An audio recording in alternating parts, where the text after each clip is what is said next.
ত্রয়োদশ জাতীয় সংসদ নির্বাচন অবাধ ও গ্রহণযোগ্য করতে বাংলাদেশ টেলিভিশন সহ সব বেসরকারি টেলিভিশনে প্রচারণায় প্রার্থীদের জন্য সমান সুযোগ নিশ্চিতের আহ্বান জানিয়েছে নির্বাচন কমিশন।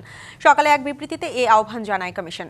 ত্রয়োদশ জাতীয় সংসদ নির্বাচন ও গণভোট উপলক্ষে আয়োজিত বিভিন্ন অনুষ্ঠান, সাক্ষাৎকার, টকশো বা নির্বাচনী সংলাপ পরিবেশনের সময় রাজনৈতিক দল ও প্রার্থীর প্রতি সমান সুযোগ প্রদানের বিষয়টি লক্ষ্য রাখা প্রয়োজন বলে জানায় কমিশন। এছাড়া নির্বাচন ও গণভোট পর্যবেক্ষণে দেশের সব ভোট কেন্দ্র সিসিটিভি ক্যামেরার আওতায় থাকবে বলেও জানানো হয়। নির্বাচন কমিশনে সিনিয়র সচিব আক্তার আহমেদের সঙ্গে সাক্ষাৎ করেছেন বৈষম্য বিরোধী ছাত্র আন্দোলনের একটি প্রতিনিধি দল। এই বিষয়ে বিস্তারিত জানাতে আমাদের সাথে যুক্ত হচ্ছেন সহকর্মী নূপুর মাহমুদ। নূপুর, কি তথ্য আছে আপনার কাছে জানাবেন?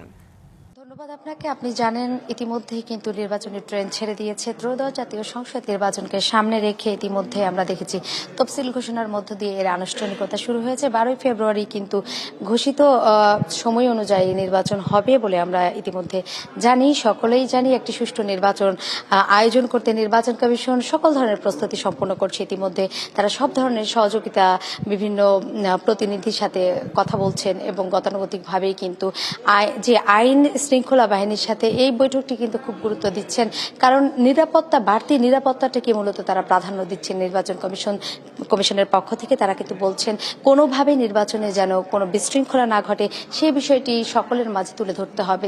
মানুষকে আশ্বস্ত করতে হবে যে এবারের নির্বাচন গত 3টি প্রশ্নবিদ্ধ নির্বাচনের মতো কোনোভাবেই হবে না। এটি একটি সুষ্ঠু এবং গ্রহণযোগ্য এবং অংশগ্রহণমূলক নির্বাচন হবে। নতুন এবং ফিরে আসা গ্রাহকদের জন্য নগদে চলছে ক্যাশব্যাক সহ প্রতিদিন হাজারো উপহার জেতার সুযোগ। হবে আশা আর ফেরা, সারপ্রাইজ সেরা। আর এই লক্ষ্যে কিন্তু নির্বাচন কমিশন ইতিমধ্যে সকল ধরনের প্রস্তুতি সম্পন্ন করেছেন। আপনাকে যদি বলি, কিছুক্ষণ আগে একটি আমরা কার্য বিবরণী পেয়েছিলাম, আমাদের ডিবিসি নিউজের হাতে এটি কার্য বিবরণী এসেছে। সেখানে কিন্তু স্পষ্ট লেখা আছে যে এবারে নির্বাচনে সুষ্ঠু রাখার ক্ষেত্রে এবং কোনোভাবে যেন সহিংসতা না হয় সেটি রোধ করার ক্ষেত্রে কিন্তু আমরা দেখতে পাচ্ছি যে সিসি ক্যামেরা থাকবে প্রতিটি কেন্দ্রে, ভোট কেন্দ্রে। আপনি জানেন যে এবার প্রায় 44,000-44,000-এর মতো সিসি ক্যামেরা থাকবেন, ভোট কেন্দ্র থাকবে। আর এই ভোট কেন্দ্রগুলোতে প্রতিটাটি প্রায় সিসি ক্যামেরা নিশ্চিত করার তাগিদ দিচ্ছে নির্বাচন কমিশনের পক্ষ থেকে। আমরা দেখতে পাচ্ছি যে নির্বাচন কমিশন বলছে যে গতবার তারা ভেবেছিলেন যে সিসি ক্যামেরার ব্যয়বহুলের কারণে তারা সিসি ক্যামেরাটাকে স্থাপন করতে চাচ্ছিলেন না, কিন্তু পরবর্তীতে মাঠ পর্যায়ে যে তথ্যগুলো এসেছে সেখানে স্পষ্ট দেখা যাচ্ছে যে আসলে সিসি ক্যামেরা যে ব্যয়বহুলের খরচ বিষয়টা আসছে সেটি আসলে ওভাবে হচ্ছে না।